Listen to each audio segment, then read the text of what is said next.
સુરત ખાતેના કાર્યક્રમ બાદ વડાપ્રધાન નર્મદા જિલ્લાના ડેડિયાપાડા ખાતે પહોંચ્યા હતા।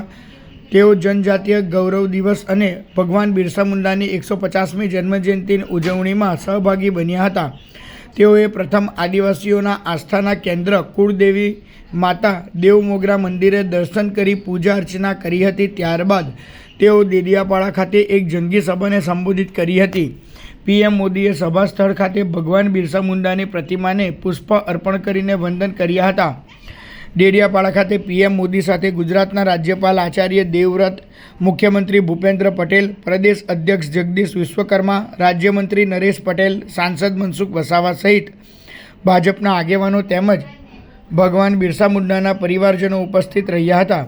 આ પ્રસંગે દેશમાંથી આદિજાતિ નૃત્યની કૃતિઓ રજૂ કરવામાં આવી હતી, જે નિહાળીને સૌ કોઈ મંત્રમુગ્ધ થઈ ગયા હતા।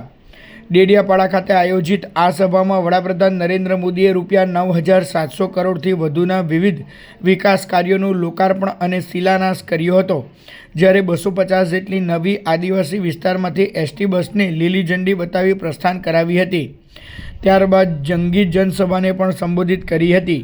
પીએમ મોદીએ જનમેદનીને સંબોધિત કરીને આદિવાસી ગૌરવ ગાથાને બિરદાવી હતી, તેમજ દેશ અને સમાજ માટે બલિદાન આપનાર આદિવાસી जननायकों ने याद કર્યા હતા। जनजातीय गौरव हजारों वर्षों से हमारे भारत की चेतना का अभिन्न हिस्सा रहा है। जब जब देश के सम्मान, स्वाभिमान और स्वराज की बात आई तो हमारा आदिवासी समाज सबसे आगे खड़ा हुआ। हमारा स्वतंत्रता संग्राम इसका सबसे बड़ा उदाहरण है। आदिवासी समाज से निकले कितने ही नायक नायिकाओं ने आजादी की मशाल को आगे बढ़ाया। आजादी के लिए अपार त्याग किया, संघर्ष किया, जीवन भर अंग्रेजों को चैन से बैठने नहीं दिया। आदिवासी समाज ने अनगिनत क्रांतियों की आजादी के लिए अपना लहू बहाया।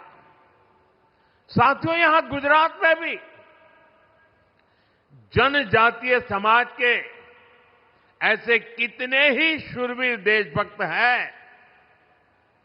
गोविंद गुरु, जिन्होंने भगत आंदोलन का नेतृत्व किया, राजा रूपसिंह नायक, जिन्होंने पंचमहाल में ब्रिटिश सरकार के खिलाफ लंबी लड़ाई लड़ी, मोतीलाल तेजावत, जिन्होंने एक ही आंदोलन चलाया, और अगर आप पाल चितरिया जाएंगे तो सैकड़ों आदिवासियों की शहादत का वहां स्मारक है।